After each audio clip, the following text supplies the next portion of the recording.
Columbia Broadcasting System. And in Washington today, a Senate committee continues its look into a violent attack last summer on a peaceful picket line in Kent, Ohio. This morning, it heard from a union official who was on the scene. Senator, around 6 in the morning, 2 trucks drove up there and crashed through the plant gate. Men jumped out with sawed-off shotguns and tear gas. They started shooting. 14 pickets and strikebreakers were injured in the battle that followed. In other news around the country, the president said today,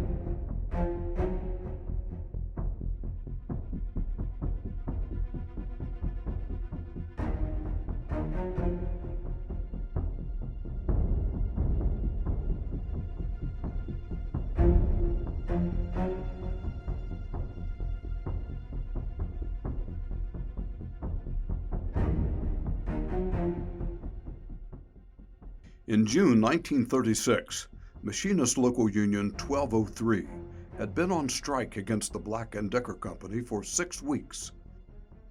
There had been sporadic acts of mild violence on both sides.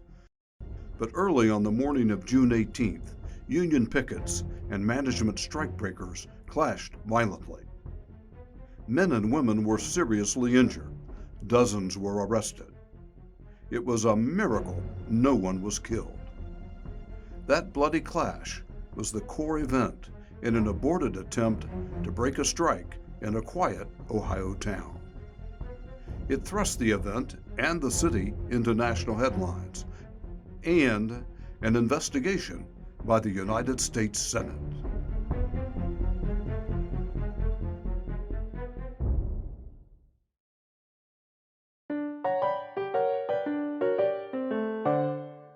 In 1936, the country was climbing out of the Great Depression.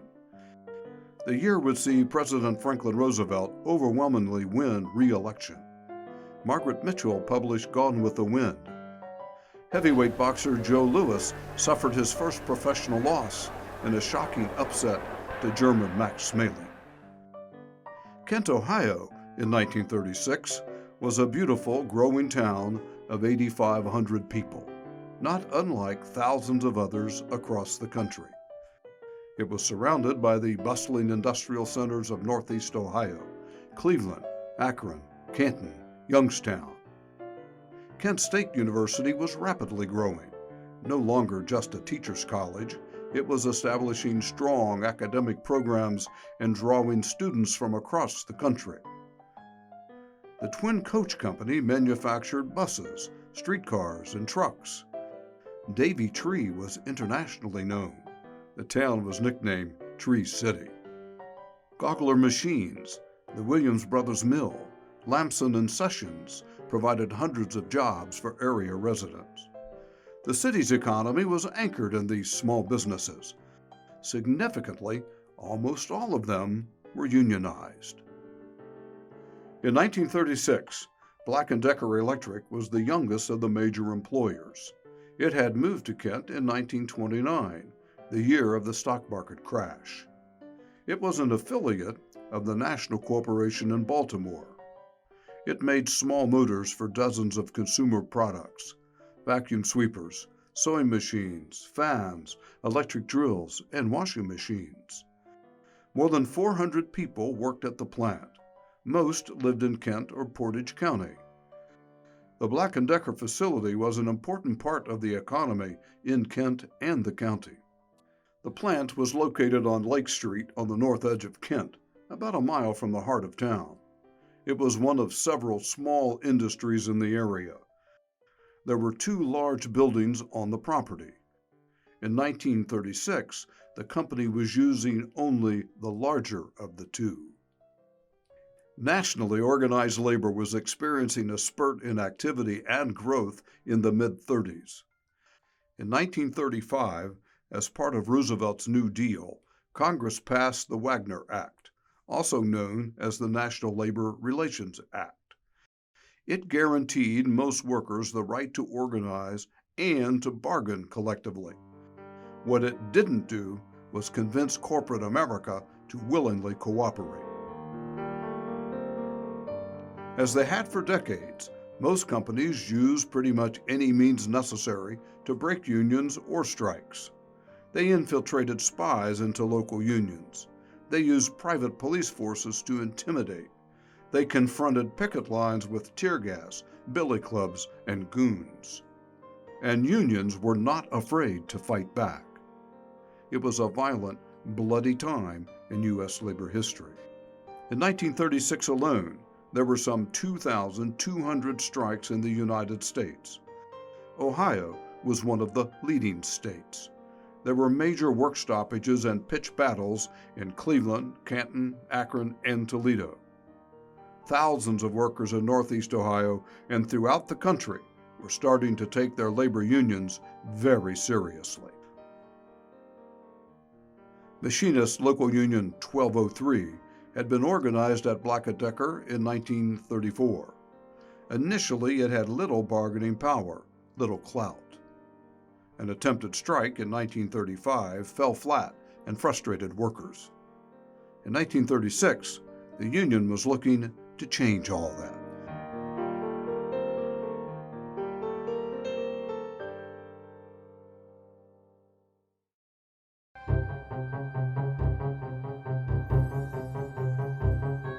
In January 1936, the union at Black & Decker asked management to renegotiate wages.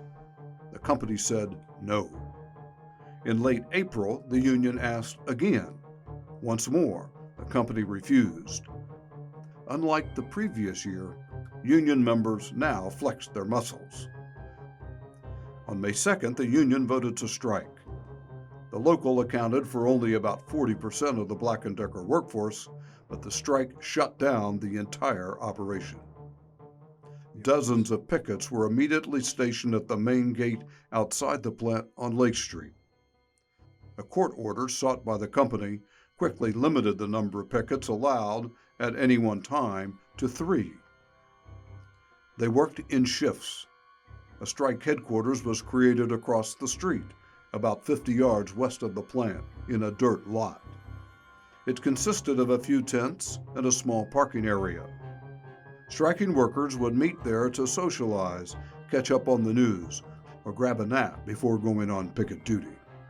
The strike captain was A.F. Wasilak of Kent. Everyone just called him Sarge because of his service in World War I.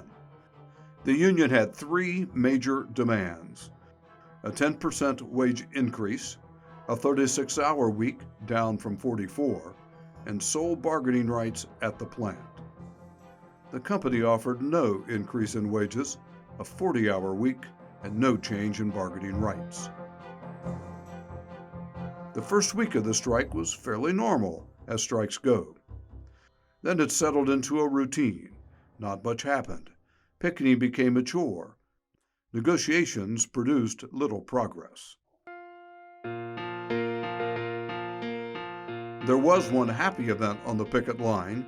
On a sunny May morning, Alice Christopher and Alonzo Cole, both active union members, were married.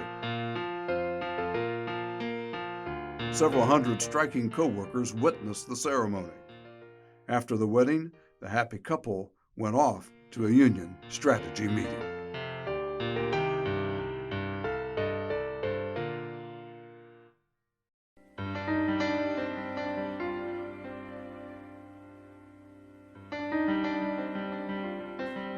It was a common practice in the 1930s for a company to use an outside organization to try to disrupt a strike against it. If a dispute was resolved early at the bargaining table, that was fine. If it wasn't, some outside help might convince the union to abandon the strike. The National Metal Trades Association was an umbrella organization for companies as large as U.S. Steel or as small as the Black & Decker operation in Kent. Its primary function was to provide assistance to member companies that had been struck. It offered strikebreakers, union spies, bail bondsmen, lawyers, and weapons. Pretty much one-stop shopping. It had 2 main goals. First, it wanted to intimidate unions and pickets with real or threatened violence. Frightened workers might abandon the strike and return to work. Second, It tried to goad union members into committing violent acts against the company or against private property. Company management would then demand that police or National Guard troops be brought in to quell any such disturbance. The thought was that a local judge would be more likely to halt a strike in the face of such violence or attack on private property. As soon as Local 1203 struck, Black & Decker officials put the strike in the hands of the Metal Trades Association. Like other companies, management turned their heads while the Metal Trades Association tried to stomp out the strike and the strikers. The Machinists Union was not without outside help too, however. Rubber workers from nearby Akron were flush with success from their recent work stoppages. They offered enthusiastic support to the machinists, sometimes without being asked. Some 2,000 of them invaded Kent on a Sunday afternoon in May for a raucous rally. Speaker after speaker called for solidarity with Union brethren and railed against greedy corporations. Police had to be called in to check on what was becoming an unruly crowd. A week later, 3,000 rubber workers were back in Kent for another boisterous rally in March. Again, police were present to keep the angry crowd from damaging the Black & Decker plant. Many area residents were getting uneasy about such outside influence on what they saw as a local labor dispute. The Akron rubber workers especially were resented for the militant edge they brought to the affair. Also making area citizens uncomfortable was an increase in low-level violence associated with the strike. Stones were thrown through windows where Black & Decker officials lived. Windshields of strikers' cars were smashed. The real problems, however, were about to start. At 3 o'clock in the morning of May 25th, 4 carloads of men pulled up to the main gate of the plant where several pickets were standing. Carrying sawed-off shotguns, men jumped out of the cars and tried to force open the gates. Pickets, who had been sleeping in tents nearby, ran out and threatened the men. They quickly got back in their cars and sped off. It was the first time that union members began to suspect that there might be an organized outside attempt to disrupt the strike. It would not be the last time. Then, 2 weeks later, the county sheriff, E.L. Burr, for some reason got involved. He brought in 6 special deputies to guard the plant. The only problem was they were not deputies, but strikebreakers. The union was not receptive. Al Wasilak, picket line captain, met with the sheriff. I told him that no harm had been done so far. I told him the best thing he could do was to get those men away from the picket line, or there would be trouble. Being a wise man, he moved them. Strike negotiations, meanwhile, were going nowhere. A federal mediator assigned to the case left town. Kent Mayor William Harvey, who led a local advisory committee, threw up his hands and walked out. Tempers were fraying. Community nerves were strained. Neighbors were starting to argue with neighbors. What had started out as a fairly typical small-town labor dispute, usually resolved halfway amicably after a short strike, was turning uncomfortable and ugly. A violent outbreak seemed to be just one foolish act away.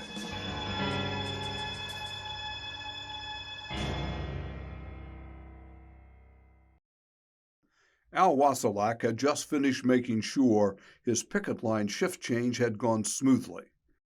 It was June 18th, 3 weeks later, about 6:30 in the morning. It was overcast and muggy. Suddenly, he heard tires screech. A woman screamed. There was the sound of racing truck motors and a metal fence being forcefully struck. He turned. It was another attack on the picket line.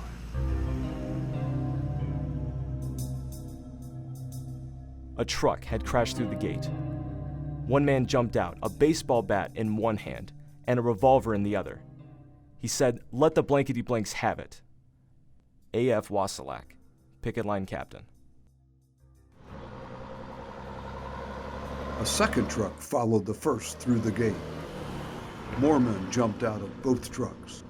Some brandished sawed-off shotguns, some threw gas bombs.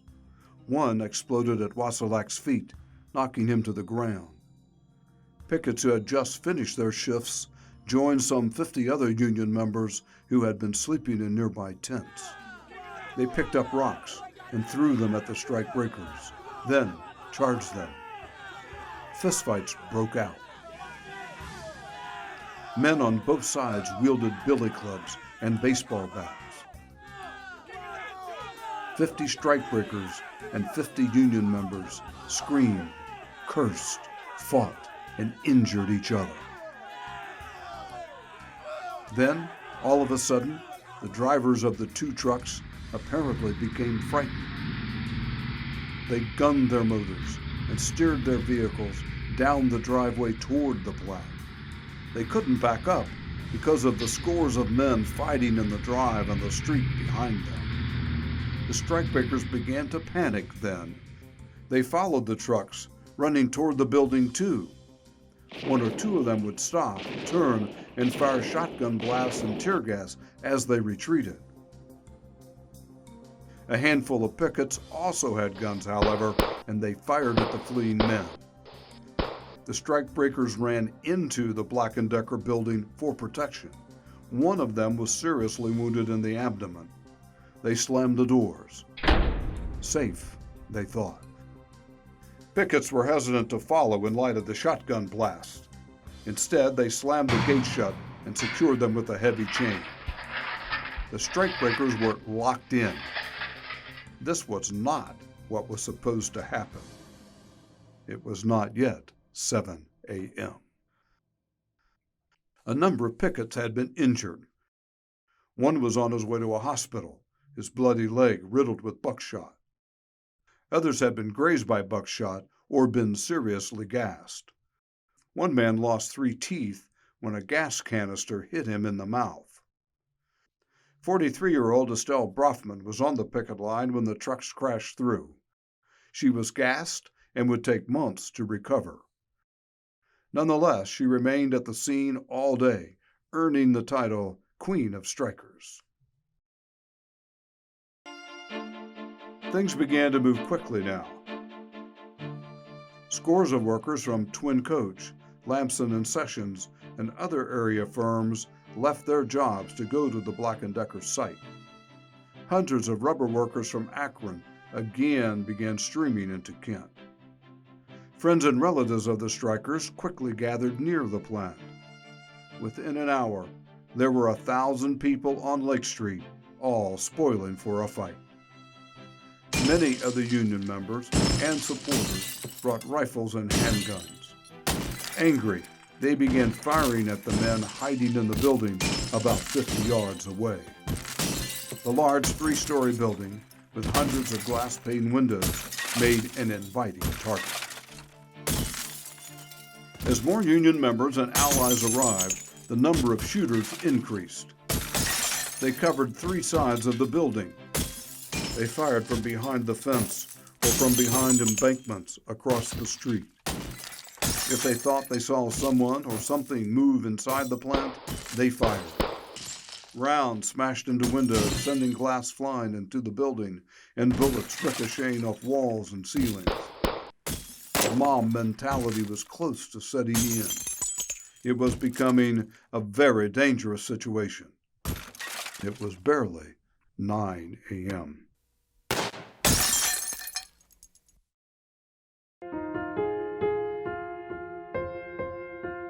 The 49 strikebreakers inside the plant were stunned and scared. They had been hired in Cleveland and were told they were going to spend several days protecting an insurance company in Kent. It would be an easy job. They would make $6 a day. The men wore suits and ties and hats. They packed suitcases with extra clothing and toiletries. They brought boxes of beef, potatoes, and canned goods, enough to last a week. Some of the men, however, were veteran strikebreakers. They knew what might be ahead of them. They had been given weapons. They knew this could become violent. But now, all of them were under fire, under siege. This was not what any of them had bargained for.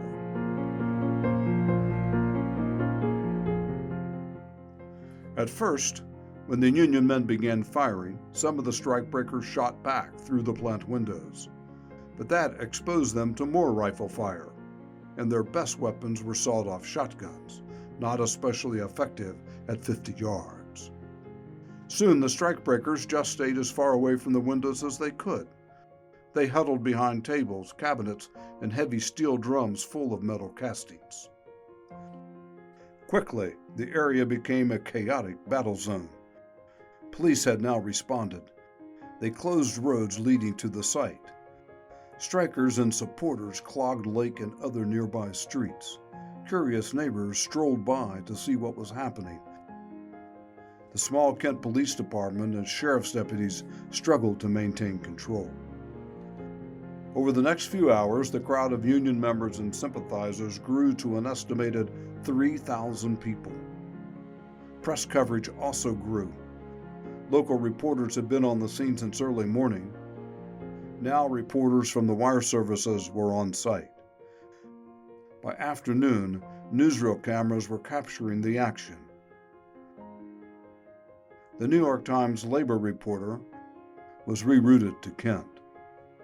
Newspaper front pages across the state and the country flashed the news.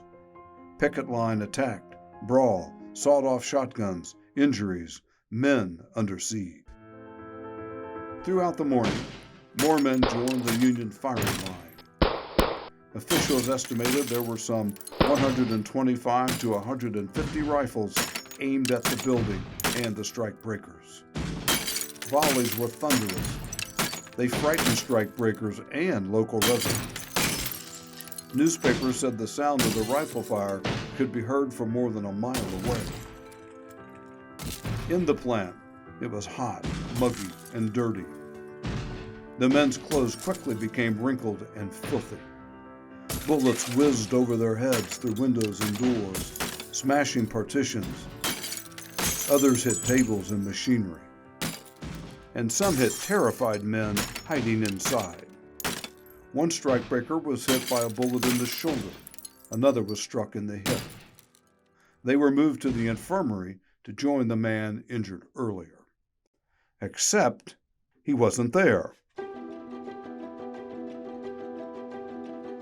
Austin Cusack ran the Cusack Detective Service in Cleveland. For the past week, he had actually been hiring men for the Black & Decker job. Now those men were under siege at the plant. Cusack had been shot in the stomach during the mad rush to get into the plant. His wound was serious, but somehow he was able to escape. The Union had not yet stationed men with rifles behind the plant. Cusack, remarkably, just slipped out the back door. And he apparently didn't bother to tell any of the other men he was leaving. Cusack climbed over a 6-foot fence and dragged himself across a number of railroad tracks. When he reached a road, he thumbed a ride to a hospital in nearby Ravenna. He received emergency treatment there. Then he quickly arranged for another ride, this one to the old Lakeside Hospital in Cleveland, where he underwent surgery. Men on the firing line did not limit their targets to the building. A 100-foot-tall water tower next to the plant was riddled with bullets. Escaping water produced a fan-shaped spray before the tank eventually emptied. The 2 large moving vans in which the strikebreakers had traveled from Cleveland were tattooed with rifle fire. Police ordered sales of bullets stopped throughout the county. They later estimated that as many as 5,000 rounds were fired. Kent Mayor William Harvey and company officials pleaded with police and Union officers to order the shooting stopped. But no one issued that order. It's unclear, even today, why they did not. The mood of the massive crowd teetered between summer picnic and mob mentality. Small boys scurried through the crowd with cap guns playing shoot 'em up. Occasionally they would fire off a make-believe bullet at the building. A lost 4-year-old wandered through the crowd, crying for his grandmother. A woman Goodyear worker entertained the crowd with union songs.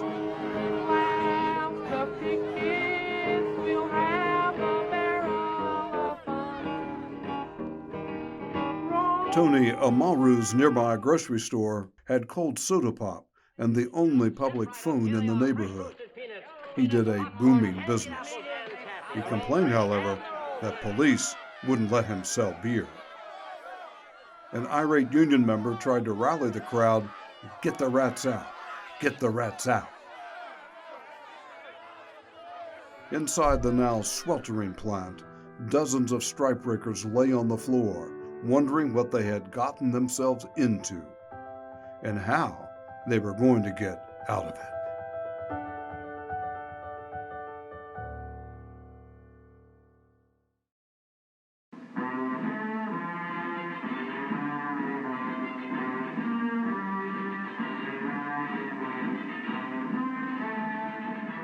Luis Triscaro was 22 and a well-known boxer in Cleveland. He was the U.S. amateur flyweight champion in 1931. His professional career had started out promisingly. He was 5'3", 115 pounds, and cocky. Sports writers nicknamed him Babe. Early on this morning, Triscaro had been one of 49 men stuffed into a moving van headed for trouble in Kent. 3 boxing buddies had come with him. All were looking for some quick, easy cash. Now, long hours later, they were about to climb into the back of another dirty truck. This one would take them and their fellow strikebreakers to jail. And they couldn't wait to get there.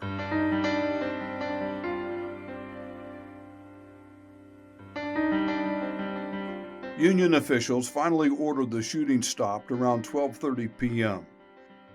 The onslaught had been going on for 4 hours. They agreed to stop the shooting only after police promised that the strikebreakers would be brought out of the plant and arrested. By 2 o'clock, however, the Cleveland men still were huddled in the building. Occasional gunfire continued. A young woman in a red dress walked behind the fence, asking if she could shoot at the plant. One man handed her his rifle. 3 times the rifle bellowed.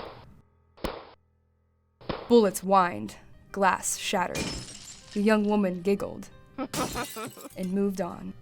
The Akron Times-Press. Around the same time, officials asked the Union if the wounded strikebreakers could be brought out. It was only after they threatened to call for National Guard troops that the Union relented.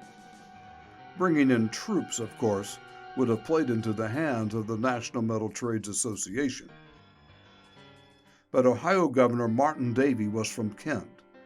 He sent in only a handful of National Guard observers to monitor the situation. The burden of keeping the crowd under control remained with the Kent police chief and the county sheriff. Around 3 o'clock, 2 ambulances drove cautiously through the large crowd to get the wounded strikebreakers. The men had lost considerable blood and would spend time in a hospital. Now the growing throng demanded that the remaining 46 strikebreakers be brought out.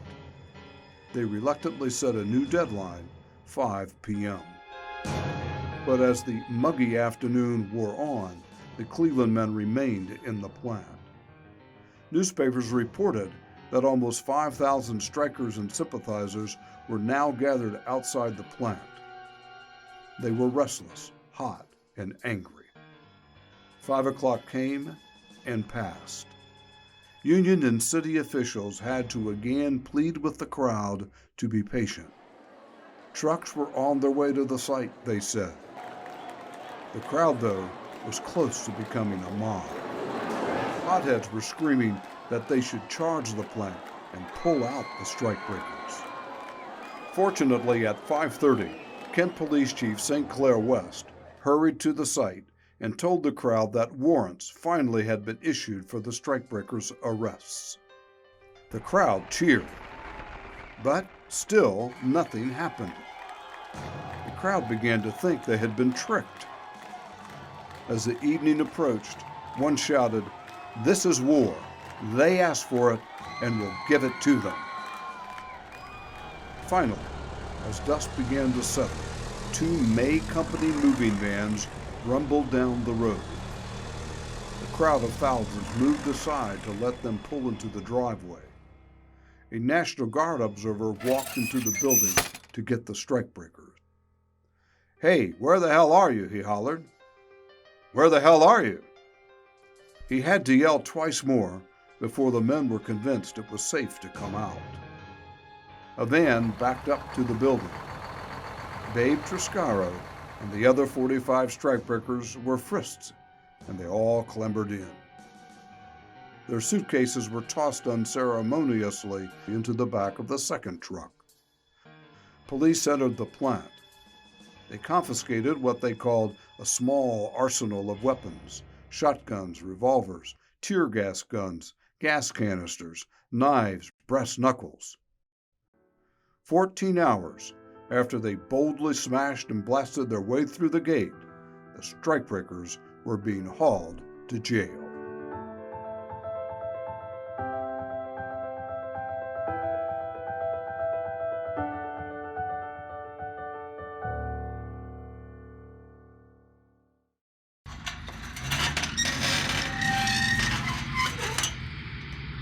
The first truck began to lurch toward the gate on Lake Street.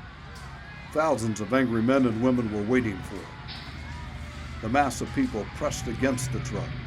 They banged on its sides. They howled and screamed at the frightened men inside.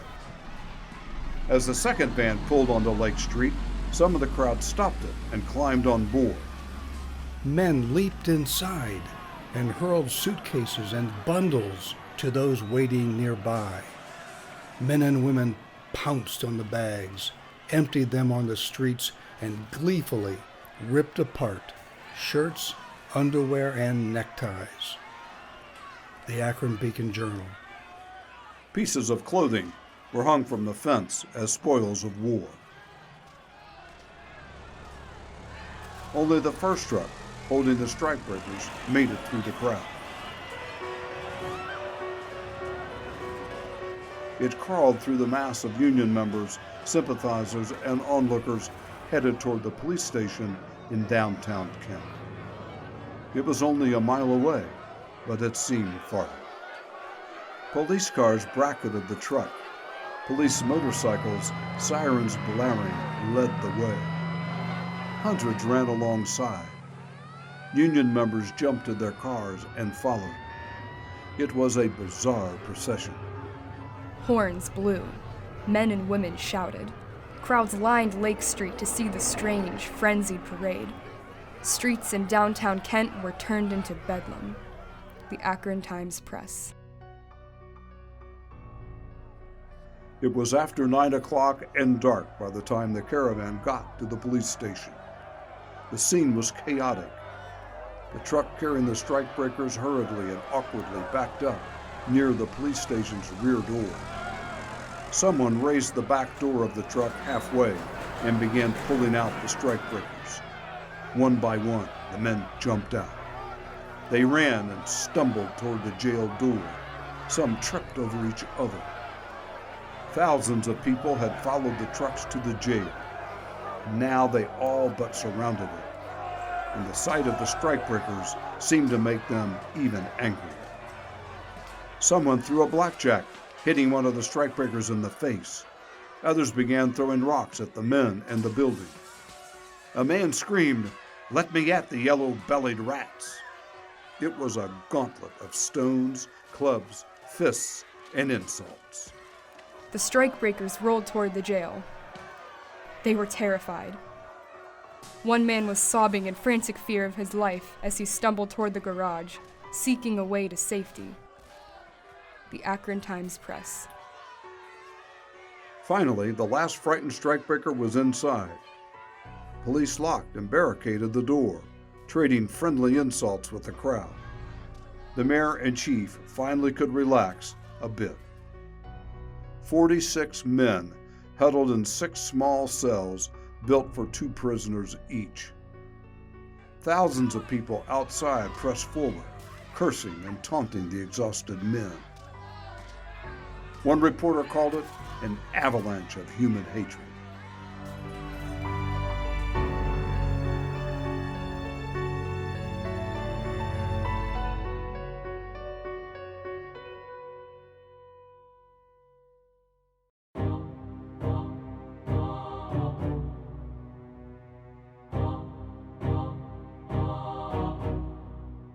It had been a long day and a short night for the 46 strikebreakers on the morning after the siege. Their clothes were rumpled, torn, and dirty from a day crouched behind tables and a night squeezed into the tiny jail. Most had spent the night on their feet. They had had no food, no water. They had asked only for a couple packs of cigarettes when they were tossed into the cells. A newspaper reporter said they made an odd sight. There seemed to be 2 groups, he noted, younger men looking to make some quick, easy money, and older men who were veterans of trying to break strikes. Most of the men were in their 30s. The youngest was 19, the oldest 58. A number had criminal records. Some were eager to tell anyone who would listen how they had been hoodwinked. One told a union official, "We were misled into this job. We were hired to be guards for an insurance company in Kent. Ain't this a dandy? All we want now is to get out as quickly as we can." Babe Triscaro, the boxer, told reporters the same story. Most of the men were hired off the street during tough times to merely guard a business, he said. It was supposed to be good money, easy money, and no trouble. They weren't strikebreakers. One of the jail men even had a family member to support his plea of misguided innocence. Tony Fredericks was 29, unemployed, and had just gotten married a few weeks earlier. His new wife had come down from Cleveland on the morning after the siege, frantic to find her husband. At strike headquarters, she told pickets her story. She said she feared that when her husband left home the day before, looking for work, he might somehow have gotten mixed up in the Black & Decker mess. Sympathetic strikers responded to her heartfelt plea. They discovered that Fredericks was indeed involved. He was one of the 46 men cooling his heels in the Kent jail. At the police station, there was a tearful reunion and embrace. The wife pleaded, "Honey, why'd you do it?" Fredericks responded that he too had been tricked, that he would never knowingly be a strike breaker. Police Chief St. Clair West stood nearby. A local newspaper reported that he looked on, beaming in a fatherly fashion. The young wife pleaded for the release of her husband and for the other men who might also have been misled. Police Chief West, however, was having none of it. He told her that no one could be let go, especially with the ruckus they had caused the day before. Now they had to be processed through the legal system. Indeed, earlier that morning, that process had gotten underway. One by one, Fredericks and the other men had been fingerprinted. It took all morning. In the afternoon, they were herded down a narrow hallway to a tiny courtroom. They were arraigned on felony charges of shooting with intent to wound. When the men saw that photographers were waiting for them, they covered their faces with their hats or hankies. The court clerk entered each man's name in the criminal docket. They all pleaded not guilty. Bond had been set at $1,500 each. A bail bond company in Baltimore, home of the parent Black & Decker company, paid the entire tab. It came to $69,000, $1.2 million today. The men were bound over to the September session of the Portage County Grand Jury. Then they were shuttled back to the jail cell. All that was left was to get the men out of Kent safely. That evening, they were quietly and quickly stuffed into the back of another truck. A small motorcade of police and Union cars took a slow, circuitous route north, being careful not to be followed. When they reached the outskirts of Cleveland, the strikebreakers were told, "Okay, get out of here." The caravan headed home. The 46 men were on their own, and glad of it.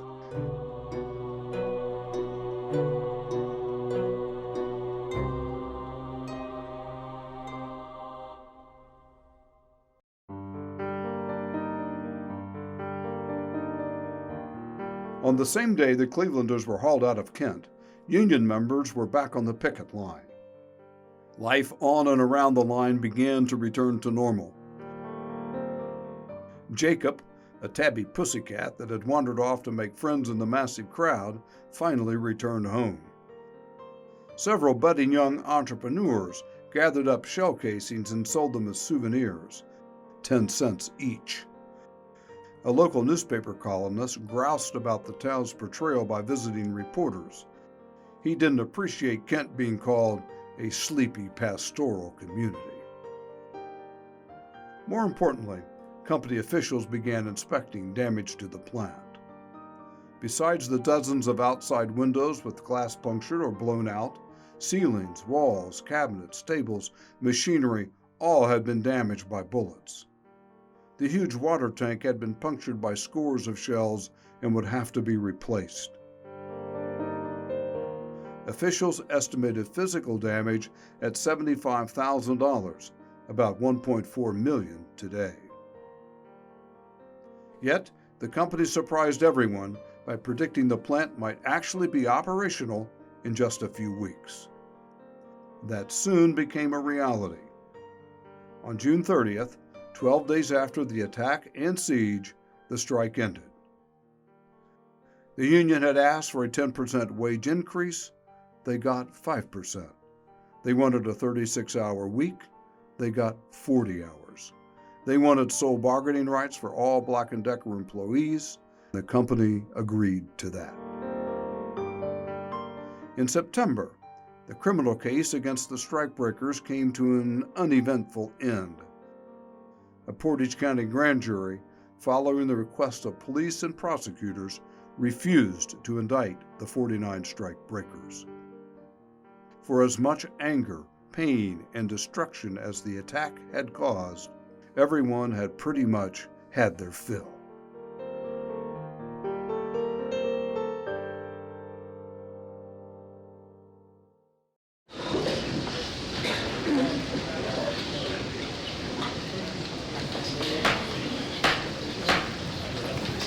We will now convene this hearing. On June 18, 1936, there was a violent attack on a peaceful picket line in Kent, Ohio. Mr. Charles Gadd is with the union involved. Mr. Gadd, please describe what happened that morning. Around 6 in the morning, 2 trucks drove up there and crashed through the plant gate. Men jumped out with sawed-off shotguns and tear gas. They started shooting.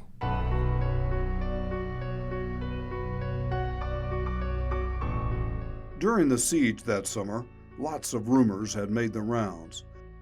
5 killed, company officials held captive. Only one of them turned out to be true, that a U.S. senator planned to investigate the Black & Decker confrontation. In January 1937, that investigation got underway in Washington, D.C.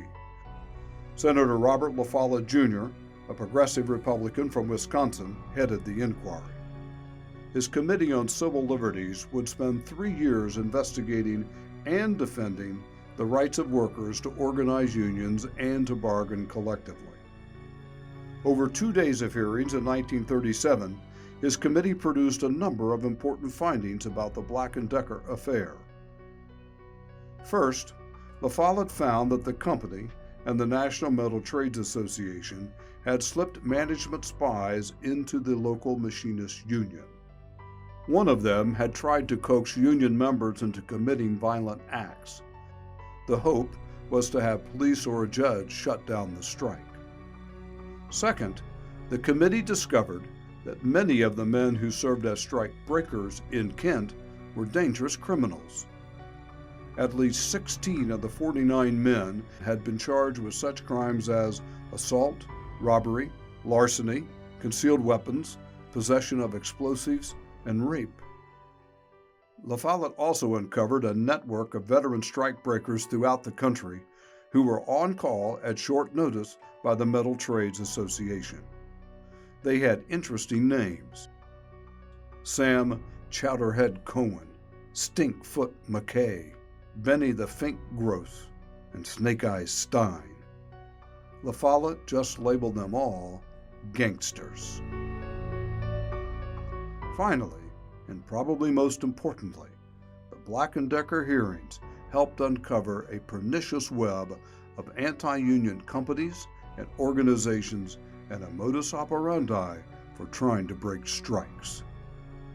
It was an intricate network of companies providing organization, manpower, legal help, and weapons. In its final report on the Black & Decker clash, the committee wrote a stinging summary.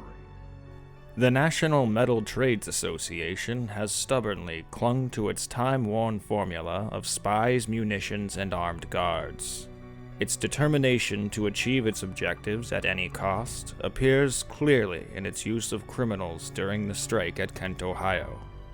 It did not hesitate to inflict upon an innocent community a band of hardened convicts armed with dangerous weapons.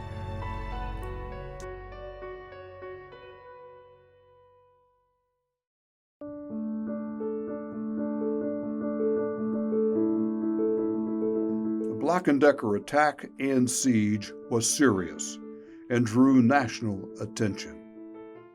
It also had at least one ironic twist to it and a handful of unanswered questions. Hired strikebreakers did violently attack peaceful pickets.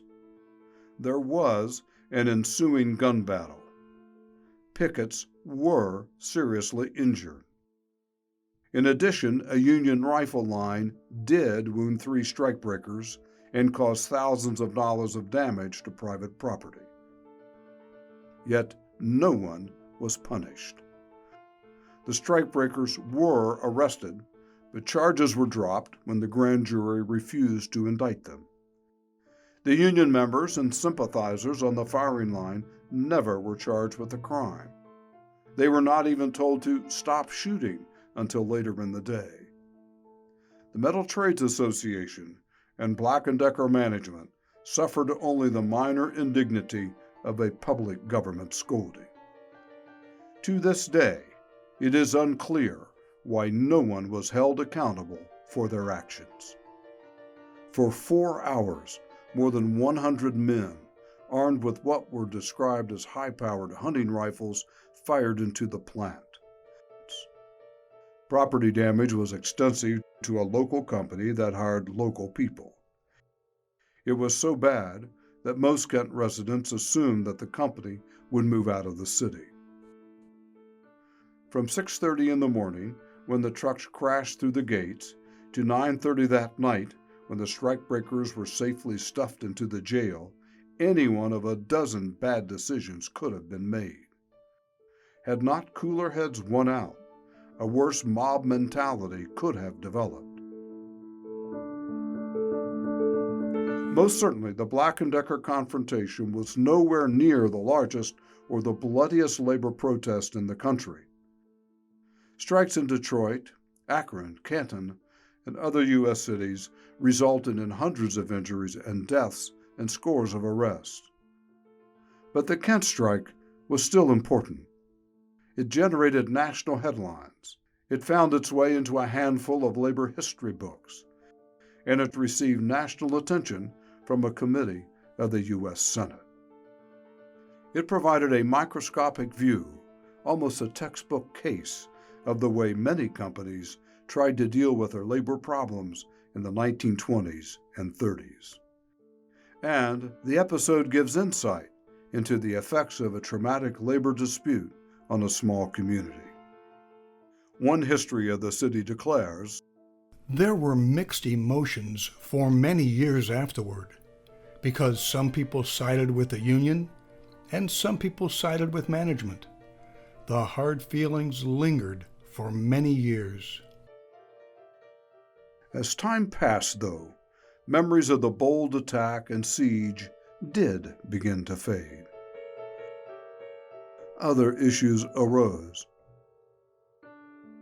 A Second World War was on the horizon.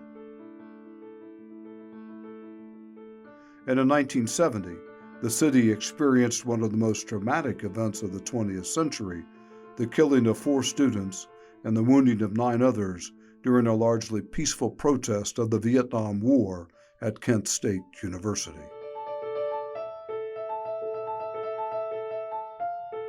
It's little wonder that today few residents are even aware of the raw excitement, anger, and resentment spawned in their community more than 80 years ago by that attempt to break a strike in a quiet Ohio town.